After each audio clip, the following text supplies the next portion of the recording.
The doc is back in for the latest edition of the Alvin Parker Coaches Show, and we brought gifts. Yes, the CIAA trophy made its way from Salem back to Richmond as Virginia Union repeated as conference champs. We're going to talk a lot about that on this edition of the show, plus what's ahead for the Panthers, and that's a rematch of a playoff game from 2 years ago as they try to win that playoff game this year as they get back on the road this weekend. But we're going to introduce head coach Dr. Alvin Parker. Congrats on the win on Saturday. Hard fought, to say the least. And we talked about it last week. You had the feeling it was going to be much different than the week before, in which 63 points were 63 points were scored total. This time only 30. This was a defensive battle between the two. Yeah, coming into the game, we felt like we knew a lot of the things that happened the prior week. We didn't play a lot of Panther football. So, when that happens, the score's going to be like that. So, it was game plan pretty well by our staff, and the players executed the game plan pretty well. And that if that happens in a championship type of game, you're going to have some success. So I was proud of the guys and proud of the staff and proud of everybody that was involved with Panther football. It just seemed like it was a totally different flow from the game. I think there were less penalties in the championship game than it was in that regular season finale. I don't know if it was nerves. Everybody was jittery about what was ahead. It just seemed like this was well played. A lot of chess matches were played in this game between offensive coordinator, defensive coordinator for you and State, and then vice versa. It just seemed like every piece you're trying to figure out which move they were going to make. How do we try to counter that? Yeah, and I think they have a great staff and a bunch of great players. And it was a extremely well played championship game. Mm-hmm. But just like you said, you just want to make sure you do and give yourself a championship edge. Mm-hmm. So we felt like we did a lot of things that gave us that. And they took some chances too. So in that type of setting, it's definitely win or go home for both teams. No question. So everybody tried to put their best foot forward, and it resulted in us kind of coming out on top. Now, a difference in the regular season finale and the title game. The regular season finale, you guys never led, tied it, but then they came back and took the lead and eventually won it. This game, you guys never trailed. It was tied once, but then you came back with the nice throw from Mark to Reginald Vick to make it 17-10. What did you – was it more so like you needed to correct your things on your end as opposed to looking back at that film to say, okay, let's kind of see what they're going to do. Maybe they're going to change some things on their end, and we have to be upfront about that. Yeah, that game the previous week, we did, like I said, a lot of things that were just uncharacteristic, some things that we just had not done all season. So, and that kind of cost us to lose, we thought, So we just want to make sure we eliminated some of that. Penalties, turnovers, just making sure we were a total focused team kind of going into the championship. And I think we did that, again, when you could put it together like our guys did, and I think we played hard. I think we did all the small things right in that game and just really put together a solid game plan kind of going into it. Some things we did the previous week, worked, and some things we added on we felt like were pretty good. So, it was a good competitive championship game. I'm just, glad we did enough to come out on top. I asked Jada afterwards. I got the feeling, and I don't know, I could be wrong, that it seemed like he and the O-line put it on themselves to take over this game in the second half and not let what happened the previous week happen again. Did you get that sense? Did you say anything to those guys? Or did they collectively just say, hey, look, we're going to ride Jada, we're going to ride this offensive line, and they're going to take us, to the finish line?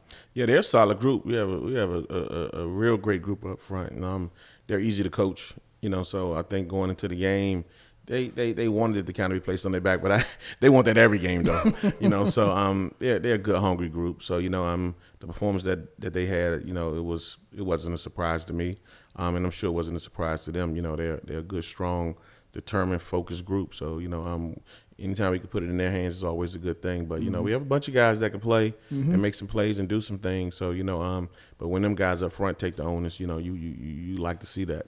Jada had almost 200 yards rushing. I think it was about 187 yards rushing and the touchdown early in the game. He was named the game's MVP. The guy I was impressed with behind him was Curtis Allen. We talked so much about him throughout the course of the year and also his freshman year, but he had some huge runs for you guys to continue drives in each half that kind of spelled Jada when he needed a breather. Yeah, Curtis is a special back as well. And we have a couple backs that I tell everybody all the time that are pretty good. Curtis got a chance to showcase his, but he's been doing it all season. I think we tease him all the time, and he probably poke his lip out about it and look crazy. I said, yeah, man, every Batman needs a good Robin. But he's definitely not a Robin. He's a Batman too. I was great. It was great to see him play the way he did, and I was excited for him as well. And then the defense only giving up that one touchdown in the third quarter that tied it up at 10. Defense, especially the back four with the secondary, kind of neutralized the big plays that hurt them the week before, and they got to Romello Williams with the front four, front seven, especially when they needed a big sack. They were able to come through with it. Yeah, those guys, again, took personal onus, making sure that they were going to do their job and stay locked in, and them guys did. And we have a bunch of interceptions on the year, a bunch of sacks on the year, and our defense is pretty daggone good. So the way they played on Saturday, again, I was happy to see, but I definitely didn't think it was a surprise because I know what they're capable of. I know you didn't want that Gatorade bath at the end because it got cold when the sun was setting. But they got you at the very end. You tried to run away. You was trying to show the mid-90s speed, but you were unable to get away from the Gatorade bath. Look here, man. It's a good feeling when you hear that Gatorade. It's a good feeling when it happens. About maybe 2 to 3 minutes later, it's not a good feeling. So it definitely got me. My wife did a good job of cleaning it and getting everything out. But that blue Gatorade definitely had a little extra chill to it. Oh yeah, definitely. Yeah. What was going through your mind? Davis gets the interception to seal the deal. That was the first pick, the first turnover you guys got in that game. What was going through your mind when you saw that, and then when the clock reached zero before the Gatorade bath? What was going through your mind at that point, given everything you guys had dealt with throughout the course of the year? A few injuries, the loss of Smith, but then climbing that mountain for the second straight year. I think these guys, I got the feeling, and even leading up into the game, I had a good feeling about everything because, again, we got a pretty focused, determined group, and I seen that early on in the season. I think those guys, could have folded, things could have went a different way after those two losses, that we had earlier in the season. But those guys rallied together, and they never stopped practicing hard. They never stopped focusing. They never stopped playing hard. So that right there let me know that this is a special group. And, a lot of people, feel like, they deserve a championship and things like that because of some of the things that we've done. These guys went out there and showed everybody that they want to earn a championship. So I felt good about that with this group. And, they want to create their own legacy.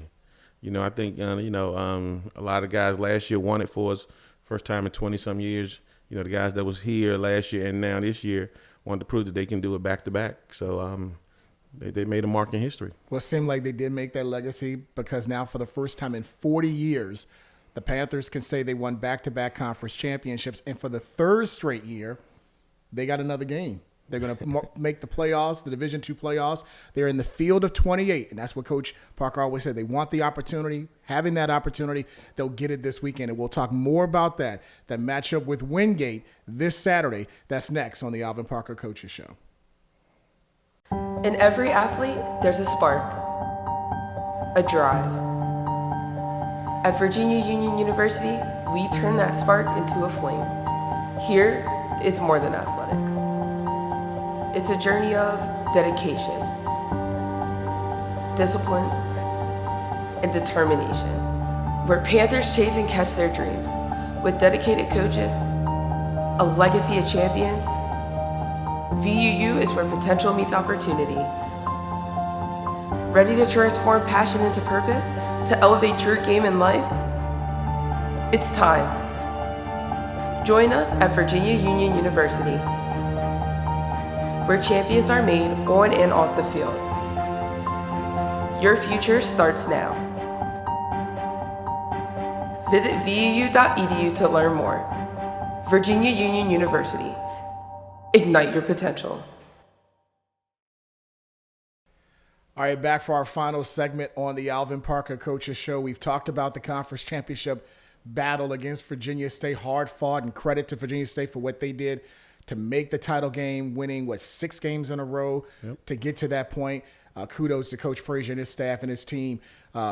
to get to that championship game and play hard against Virginia Union. But now we're talking about the Panthers, second straight championship win, third straight playoff appearance for this group. Now getting a somewhat of a revenge. You get an opportunity to exact some revenge. You get Wingate Saturday, but it's not at Hovey. You got to make the trip down to Wingate. We were there to see the unveiling of the field of 28. Your initial thoughts when you saw your name and then you saw that it was going to be against Wingate last week? We just excited for our name to be called. I tell the guys all the time, anybody that asks for more than an opportunity is ungrateful. So you got to buckle up your chin strap. You got to lock in. You got to make sure all the things are tightened up like you need to tighten up. You have a group that's kind of, in a sense, kind of been there. Mm-hmm. It's not their first rodeo. The lights shouldn't be too bright for them because, they've been to the playoffs before and they know what to expect. They know what it is when you get to this portion of the season. This extended portion of the season, it's not a week off. It's not a day off. Mm-hmm. You got to be, good every day. You got to be ready every day so that when you get to Saturday, you can perform like, a national team because that's what everybody's going to recognize you at with being in this field of 28. How has practice looked this week for the guys? I know they celebrated a little bit Saturday. Mm-hmm. They celebrated a little bit Sunday when they saw their name, but now it started work on Monday. How has practice looked this week for the guys? It's been kind of business as usual. Mm-hmm. I think that's the thing, again, with those guys, we celebrate it because, anytime you win a championship, you should celebrate, mm-hmm. But in terms of just kind of getting right back on Sunday and knowing what we got to do and focus, and everybody felt good about, us making the playoffs. We just wanted to figure out who we were going to play so we could immediately start on that, and those guys took that, as soon as they found out who was playing, everybody's attention kind of focused to that. So, it's one of those things that, you can get that time to enjoy it mm-hmm. as you should, but, it has to be business as usual, so practice has been great, it's been solid, all week long, and, we feel like, we're going to go down there and be ready to go. We mentioned how different you are to a certain degree than the first meeting against Wingate. How different is this version of Wingate as opposed to when you saw them at Hovey Stadium? They were good then and they're good now. That's all I can say about those guys.